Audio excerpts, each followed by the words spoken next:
Voilà. Donc, pour rappel, l'année dernière, la première partie d'une enquête qui avait été réalisée au niveau des soins intensifs du CHU Sartillement. À l'époque, 148 questionnaires avaient été récupérés, ce qui correspondait à 1%. Suite à cette enquête, nous avons organisé avec le docteur Ledoux 5 séances d'information pour les unités, le personnel des unités de soins intensifs. Et donc ces 5 séances d'information ont eu lieu dans le courant de l'année 2014. Et au début de cette année, soit ça veut dire à peu près 6 mois après la transmission des informations, nous avons donc redistribué un deuxième questionnaire pour essayer d'évaluer, d'une part, si la perception des soignants par rapport aux dons d'organes avait changé, et d'autre part, quel avait été l'impact d'une information. Donc la population que nous avons interrogée est globalement la même. Nous avons un taux de récupération des questionnaires qui est un petit peu moindre, qui tourne autour de 80%, qu'on peut peut-être imaginer dû à une certaine lassitude. Vous en avez peut-être marre d'entendre un petit peu parler de ces sujets-là. Mais voilà, on doit aussi souligner que l'échantillonnage pour le deuxième questionnaire est forcément différent, puisqu'on a peut-être touché dans le deuxième questionnaire des gens qui n'avaient pas répondu au premier. On a peut-être également touché par le deuxième questionnaire des gens qui n'avaient pas assisté au. Alors la population, vous la connaissez, elle est comparable pour les deux parties de l'enquête, c'est-à-dire une majorité de soignants, 85% sont des infirmiers qui ont répondu au questionnaire, et en général, ça tourne autour de 10% pour les médecins. Au niveau de l'ancienneté, il y a aux soins intensifs du CHU des gens qui y travaillent depuis apparemment vraiment très longtemps, puisque 74% ont plus de 50 d'ancienneté dans leur unité. Alors la première question, c'était: avez-vous suivi une des formations qui ont été organisées au CHU? Et vous voyez que seulement 37 soignants, dans ceux qui ont répondu, sur les 127 qui ont répondu, ont participé aux formations. Que seul un assistant a participé, mais on peut imaginer, comme il y a plus de 6 mois entre les formations et le deuxième questionnaire, que le turnover fait qu'il y en a si peu qui ont signalé avoir assisté. Et de manière assez étonnante, aucun intensiviste qui a répondu au deuxième questionnaire n'a assisté aux formations. Donc on peut constater que même en organisant 5 séances de formation, on ne touche qu'un tiers des soignants. Donc il y a quand même encore du travail à faire pour pouvoir faire passer une information à tout le monde. Alors, la deuxième question, on demandait aux gens s'ils avaient assisté au colloque de l'année dernière. On se rend compte que sur les 6 unités, une unité n'a pas du tout participé, n'a pu envoyer personne. Certaines unités, par contre, inscrivent chaque année beaucoup de personnes, et on relève une moyenne de participation d'environ 20% des soignants de chaque unité. Alors, quand je fais le total des inscriptions d'aujourd'hui, eh bien, aujourd'hui, il y a dans la salle, sur les 202 participants qui étaient inscrits au départ, 40 membres du personnel des soins intensifs du CHU, et ce qui correspond à 20%, donc ces chiffres ne sont pas du tout étonnants. On a repris également un certain nombre de questions qui avaient été posées lors du premier questionnaire. Une de ces questions, c'était: le cas échéant, seriez-vous d'accord que l'on fasse un prélèvement d'organes sur vous-même? Alors vous voyez que là, on a un certain nombre de personnes qui ont répondu plus ou moins la même chose. Un médecin a répondu non. Un médecin et un assistant, pardon, aucun médecin n'a répondu non, mais un médecin et un assistant accepteraient qu'on fasse un prélèvement sur eux-mêmes, mais s'ils sont en mort cérébrale. Donc une certaine réticence par rapport aux donneurs à cœur arrêté, et on ne remarque pas à ce niveau de différence entre les universités, ni en fonction de l'ancienneté. Donc c'est des chiffres, il n'y a pas de différence statistique entre les deux questionnaires pour ces chiffres. Alors, si les personnes sont favorables au don d'organes, ont-ils fait une démarche à l'administration communale? Alors là, avec une surprise, heureuse surprise, on constate qu'il y a une augmentation du nombre de personnes qui ont fait une démarche à l'administration communale suite à la formation. Alors, quand on regarde les chiffres, on voit que certaines unités n'ont pas changé ou ont même un petit peu diminué. Mais par contre, il y a des unités qui sont carrément passées de 0 à 13% ou qui ont carrément doublé le nombre de personnes qui avaient fait la démarche à l'administration communale. On ne constate pas à ce niveau de différence entre le personnel médical et le personnel infirmier, pas non plus de différence selon l'ancienneté.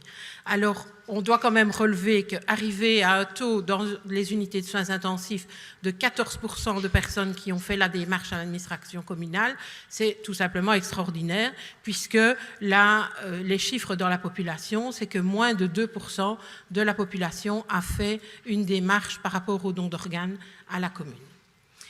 Alors, on a aussi demandé comment les gens, si les gens avaient parlé à leurs proches du don d'organes. Et là, on voit que les chiffres, effectivement, il n'y a pas de différence significative entre les deux périodes.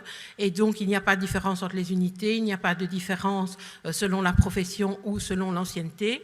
Alors, on s'est demandé, mais peut-être est-ce que, même s'il y a une petite diminution des gens qui en ont parlé à leurs proches, peut-être est-ce que c'est lié avec le fait justement qu'il y a plus de gens qui se sont inscrits au registre national. Donc, on pourrait se dire, ah ben, si je suis inscrit, je n'ai pas besoin d'en parler à mes proches. Eh bien non, 97%, on voit dans le questionnaire que 97% des gens qui se sont inscrits au registre national en ont également parlé à leurs proches. Alors, question très touchy, on a reposé la question, êtes-vous favorable au don de tissus? Alors là, on voit qu'il y a une petite diminution. Donc on avait sur le premier questionnaire 20% des personnes qui... une diminution des refus ou en tout cas des réticences. Il y avait sur le premier questionnaire 20% des personnes qui disaient ne pas accepter le don de tissu. On tombe là à 15%. On a encore quelques-uns, malheureusement, qui répondent « OK pour les tissus, mais pas pour les cornées ». J'espère qu'on aura un éclaircissement tout à l'heure sur ce que le don de cornée peut apporter. Aucun médecin n'a répondu non, donc il faut savoir que par rapport au don de tissu, ce sont uniquement les infirmiers qui s'opposent. Donc les réticences diminuent, mais il y a quand même encore plus de réticences à l'heure actuelle à accepter de donner des tissus qu'à accepter de donner des organes. Estimez-vous que vous êtes suffisamment informé sur les sujets suivants? Donc, on avait proposé toute une série de sujets. Et alors là, on pouvait évidemment espérer que suite aux séances d'information qui avaient été organisées, on allait avoir presque 100% dans toutes les catégories. Alors, ce n'est évidemment pas possible, mais ici, on remarque quand même qu'il y a une augmentation dans 4 catégories sur 5. C'est-à-dire qu'en ce qui concerne le diagnostic de mort cérébrale, le management d'un patient mort cérébrale, les procédures de prélèvement et le prélèvement après arrêt thérapeutique, donc après arrêt circulatoire, eh bien, les gens semblent avoir mieux compris et il y a... Oups, pardon. Et il y a des augmentations relativement importantes. Par contre, on remarque clairement qu'au niveau de l'approche de la famille, il reste encore des problèmes que les gens estiment ne pas être suffisamment formés par rapport aux démarches et à la communication qu'il faut avoir vis-à-vis des proches du donneur. Alors, toujours par rapport à cette question, si on détaille un petit peu, on se rend compte que 100% des médecins estiment, dans notre questionnaire, 100% des médecins qui ont répondu estiment être suffisamment informés sur la mort cérébrale, alors que seulement 18% des infirmiers considèrent qu'ils sont suffisamment informés. Et alors ça, c'est toujours un petit peu amusant quand on repense à la statistique que M. Ledoux nous présente d'habitude, qui vient d'un questionnaire d'examen pour l'enseignement post-universitaire ou interuniversitaire, et à qui on a demandé aux étudiants médecins si la mort cérébrale était la mort de l'individu, et que vous voyez d'après les chiffres qui ont été répondus, eh bien 37%, donc c'est oui, presque 40% de la population estiment que la mort cérébrale n'est pas nécessairement la mort de l'individu ou ne savent pas. Donc là, il y a un petit peu un antagonisme entre les médecins du CHU de nos soins intensifs qui estiment être suffisamment informés et les futurs médecins ou les médecins quand ils sont interrogés dans le cadre de l'enseignement. Concernant le management d'un patient en mort cérébrale, il y a une unité sur les 6 qui ressent encore un manque important d'informations, qui s'estime pas suffisamment formée et qui, dans les commentaires qu'il était possible d'indiquer, a même fait la demande d'une checklist pour savoir quoi faire quand on a un patient en mort cérébrale, comment le manager, qu'est-ce qu'on peut lui donner, etc. Donc à cette occasion-là, je vous rappelle qu'il y a un petit livre de poche qui est sorti cette année et qui a été qui a été distribué dans toutes les unités de soins intensifs aux médecins, aux responsables infirmiers et qui reprend les différentes procédures par rapport aux dons d'organes, que ce soit en mort cérébrale ou après arrêt thérapeutique. Et ce livre, il est actuellement disponible depuis peu sur Internet, donc on peut tout à fait le télécharger. Alors l'adresse est un petit peu longue, mais comme vous voyez, on filme les exposés de cette année, donc comme les autres années, quand ça s'est déjà passé, on va vous transmettre, quand ce sera disponible, un lien pour pouvoir les revisionner, éventuellement les exposer, ou pour ceux qui n'auraient pas pu venir. Et alors, on va y indiquer également le site, le lien sur lequel vous pouvez télécharger ce livre qui peut vous aider dans la gestion quotidienne des donneurs. Alors, ce qu'on constate aussi quand on pose cette question-là, c'est que même ceux qui ont le plus d'expérience par rapport aux dons d'organes, au management des donneurs, etc., gagnent encore en connaissance. Donc, on voit qu'il y a un gain de connaissance au fil du temps et suite aux informations. Concernant les patients que l'on prélève après arrêt thérapeutique, les médecins répondants au questionnaire s'estiment mal informés, par contre pas les assistants.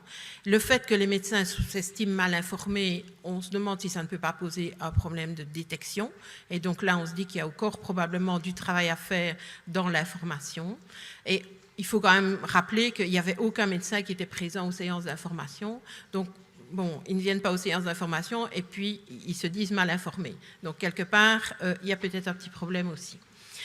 Concernant toujours les donneurs à cœur arrêté, les infirmiers ont augmenté leurs connaissances alors qu'on a l'impression justement qu'il y a une certaine stagnation au niveau médical à ce sujet. Alors ce qu'on a envie de dire, de grâce, quand il y a des séances comme ceci, essayez d'emmener vos médecins, qu'on puisse, bon il y en a quelques-uns dans la salle, mais qu'on puisse effectivement avoir une discussion avec eux sur les sujets qui nous préoccupent. Et alors, concernant l'approche des familles, les chiffres montrent qu'un médecin sur 2 et un infirmier sur 2 s'estiment mal préparés par rapport à la communication avec les familles. Et c'est la même chose pour 4 assistants sur 5.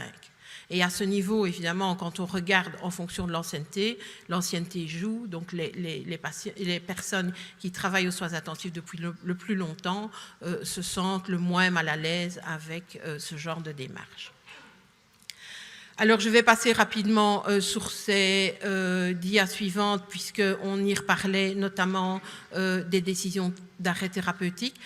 Considérez-vous qu'elles sont prises avec l'intention expresse de prélever des organes? Alors là, on voit qu'il y a, les chiffres nous montrent qu'il y a quand même une diminution. Donc 22% des personnes interrogées précédemment estimaient que oui, parfois, on pouvait peut-être décider un arrêt thérapeutique pour faire un prélèvement d'organes. Il n'y a plus que 9% et ce sont tous des infirmiers. Par contre, il y a un médecin sur les 13 médecins interrogés qui a répondu oui, pas seulement oui, parfois. Donc il y a encore un certain pourcentage de médecins, c'était 14% en 2014, mais c'est 8%, ce qui représente un médecin sur 3, qui pense qu'effectivement, on décide d'arrêt thérapeutique pour prélever des organes.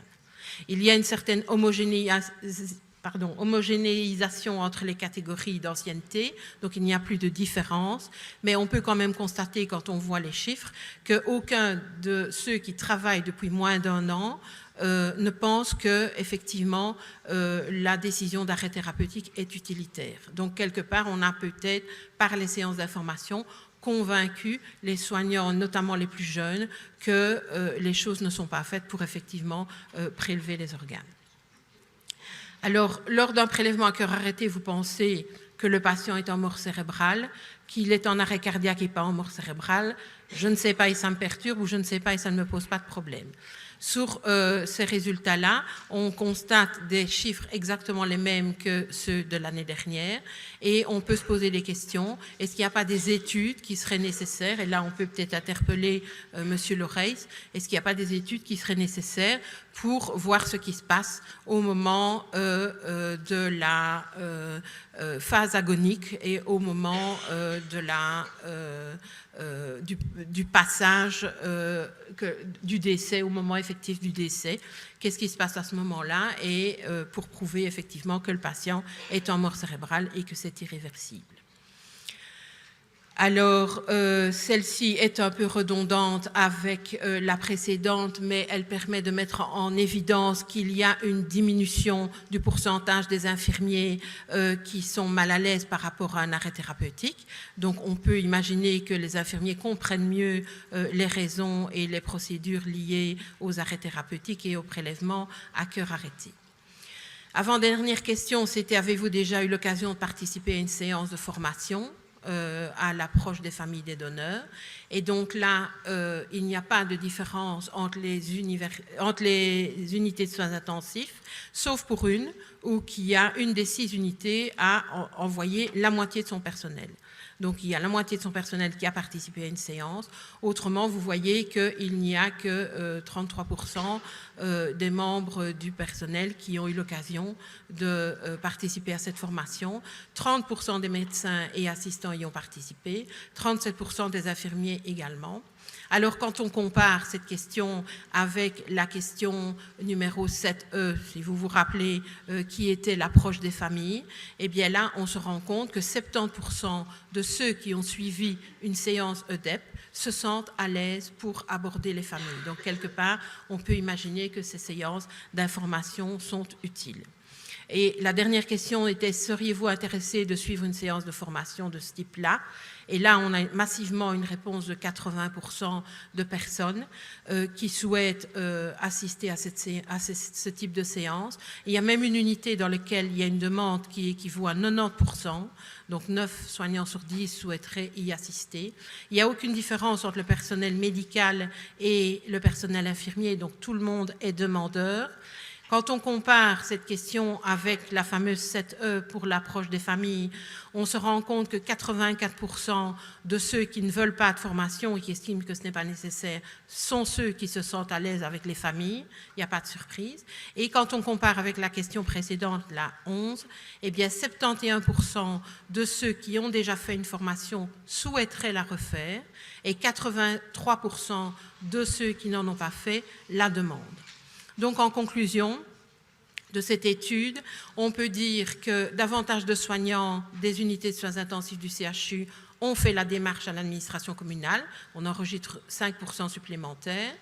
On peut dire également que les soignants s'estiment globalement mieux informés par rapport aux différentes procédures, mais que l'approche des familles reste encore une question sensible, qu'il y a une demande claire pour une formation sur la communication avec les familles des donneurs et qu'une seule séance de formation ne suffit peut-être pas, qu'il est difficile de mobiliser les médecins pour les séances d'information et on peut peut-être se poser la question de savoir quelle politique il faut avoir vis-à-vis des assistants qui sont en formation et qu'enfin, il y a moins de réticence que précédemment pour le don de tissu, mais qu'il y a une demande aussi explicite, ça a été explicitement noté dans les commentaires des questionnaires, d'informations sur le sujet.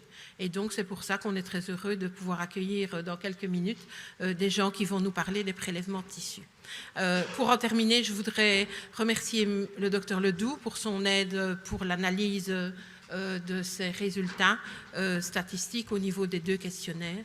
Et je vous remercie, vous, pour votre présence aujourd'hui et pour votre attention.